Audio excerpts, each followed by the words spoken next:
पीछे आ रहा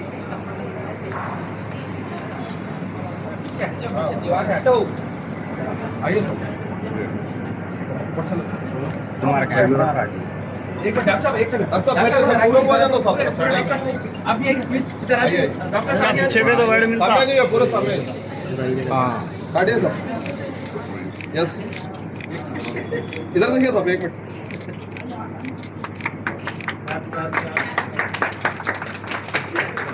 तो सब क्या सब इधर sir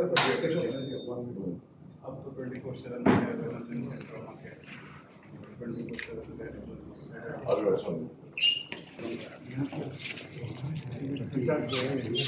Number one is city agency.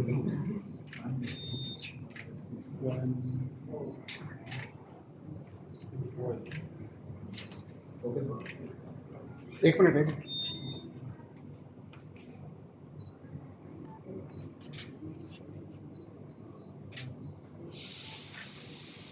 इंशाल्लाह सुबह साहब के आने आते फौरन लिखेंगे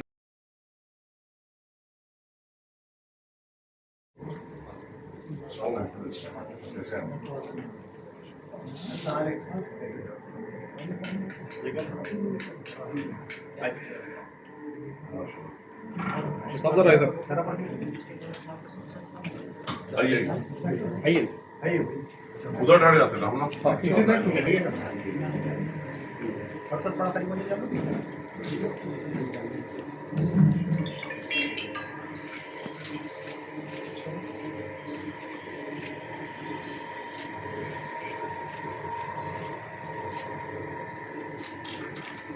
ठीक है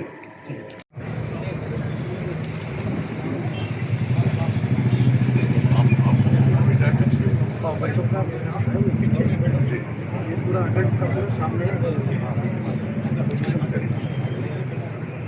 ग्रुप को दे दो हाँ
आप कितने लिखना अरे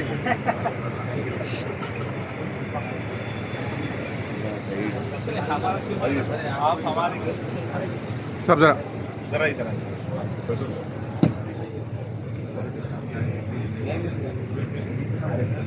अरे नहीं अरे अरे आप हुसैनी साहब को आप भी नहीं हुसैनी साहब को मैं भी नहीं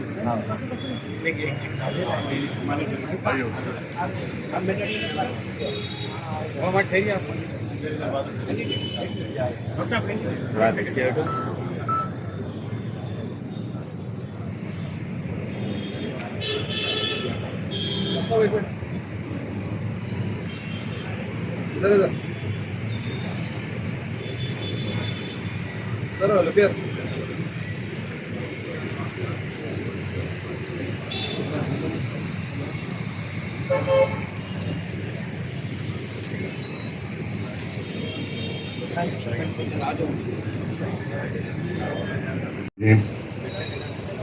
यहाँ पे मौजूद आली जनाब इज़्ज़त उमर डॉक्टर M.A. मतीन साहब, डॉक्टर मरिया रऊफ साहिबा, डॉक्टर मुस्तफ़ा फैसल साहब, डॉक्टर सारंग प्रकाश साहब, डॉक्टर कृष्णा रेड्डी साहब, डॉक्टर हुसैनी साहब, दीगर यहाँ पे हाज़रीन, अस्सलाम वालेकुम वरहमतुल्लाहि वबरकातुहू।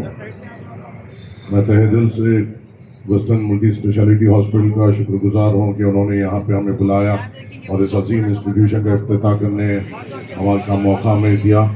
बेशक यहाँ पे सदर मजलिस बैरिस्टर सऊदी नवीसी साहब का इंतज़ार था और वो ख़ुद यहाँ पे आने वाले थे, कल रात में इंशाल्लाह हैदराबाद में आने वाले थे, मगर एक सडन दिल्ली में मीटिंग होने की वजह से उनको रुकना पड़ा और उन्होंने मुझसे ये कहा कि मैं उनका पैगाम आप तक पहुँचाऊँ और उन्होंने आप तमाम को जो यहाँ के ज़िम्मेदारान हैं उनको मुबारकबाद दी और ये कहा कि जब भी वो वापस आएंगे इंशाल्लाह वो ख़ुद यहाँ पर आकर आप लोगों के साथ रहेंगे।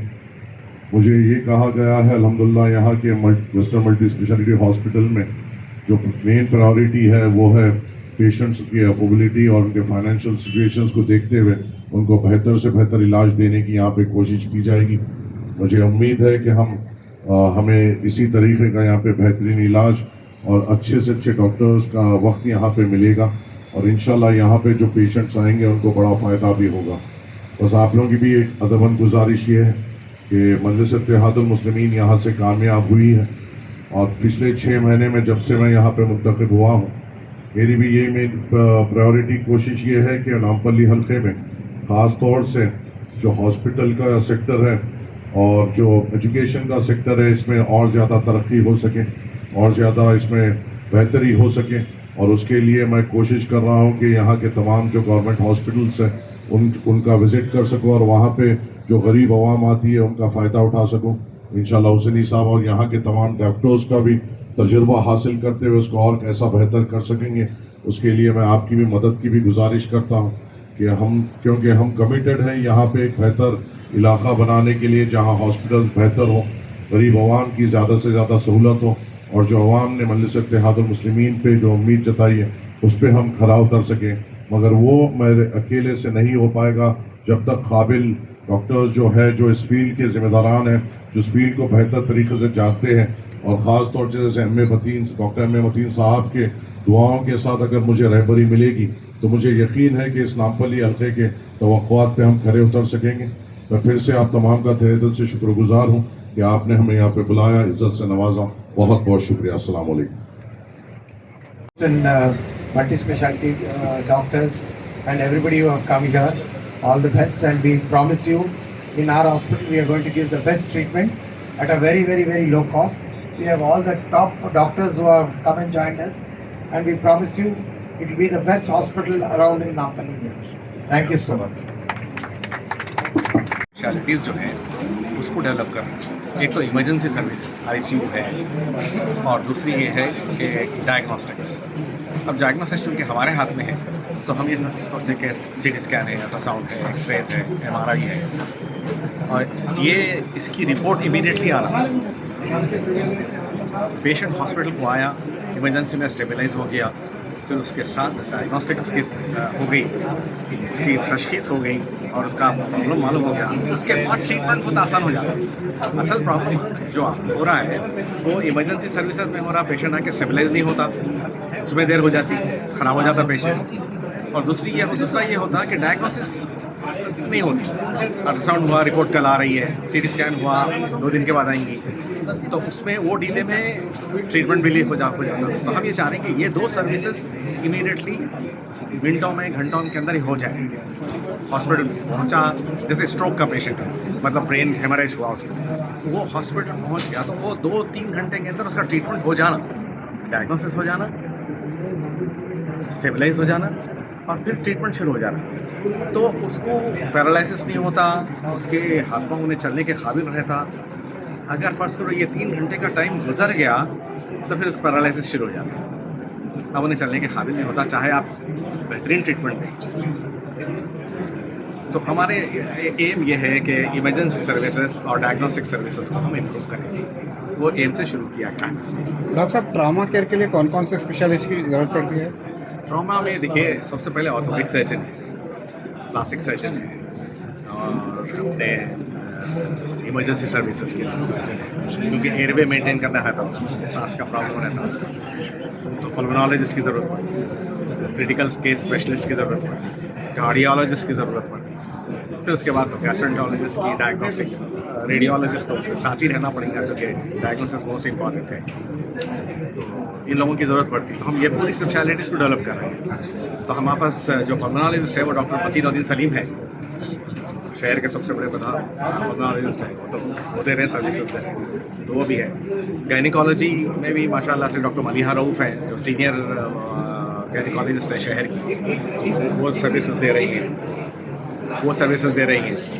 तो इस लिहाज से एक टीम है। अब हमारे पास डॉक्टर सुहेल अंजुम है, ये नांदेड़ से आए हुए हैं, ये एनेस्थेटिस्ट भी हैं और क्रिटिकल केयर स्पेशलिस्ट भी हैं। तो इनकी स्पेशलिटी ये है कि जो केस इनऑपरेबल हो जाता है किसी जगह, जिसको एनेस्थीसिया नहीं दिया जा सकता, तो लोकल इंजेक्शन दे के उनको उसका ऑपरेशन करा दें। वैसे अब तक का 5 से 5 सर्जरीज हो चुके हैं जो इनऑपरेबल हो गए थे केसेस। तो ये फील्ड जो कि बहुत इंपॉर्टेंट है, इसको हम डेवलप करना चाहते हैं। डॉक्टर साहब आपने बताया कि ये best services at affordable cost बोल के, तो हाउ अफोर्डेबल इज इट? कितनी कॉस्ट कम हो सकती है compare to corporate hospital? Corporate hospital से एक तो ये कि 20% स्ट्रेट फॉरवर्ड कम रखेंगे उसके अंदर, और दूसरी चीज़ जो होगी, कॉर्पोरेट हॉस्पिटल का एक कल्चर है, वो कल्चर के अंदर उन्होंने ये बोलते हैं कि हम पूरे इन्वेस्टिगेशंस कराते हैं, इस वजह से करा देते हैं हम कि हम कोई चीज़ को मिस नहीं करना चाह रहे हैं। उसमें एग्जॉर्बिटेंट टेस्ट हो जाते पेशेंट, तो हम ये चाह रहे हैं कि वो टेस्ट कम हो, पेशेंट को जो ज़रूरत हो वो टेस्ट हो, तो उसमें आपको अनदर 20-25% कम हो जाता है डायग्नोस्टिक्स के अंदर। तो इसमें काफ़ी फर्क पड़ जाता है, तो 50-60% के ऊपर आ जाता है पेशेंट।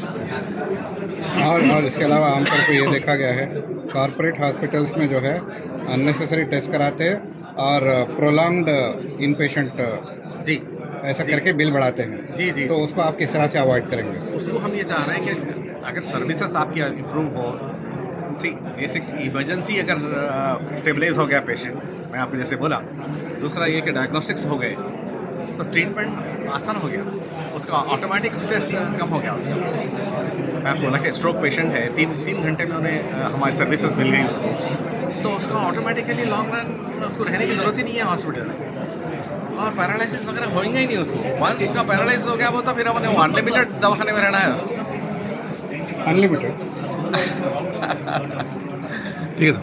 आप डरा दिए अनलिमिटेड। जी वैसे तो हो ही रहा है ना, अपाहज हो गया पेशेंट, तो फिर अब क्या करेंगे। ठीक है सर, शुक्रिया।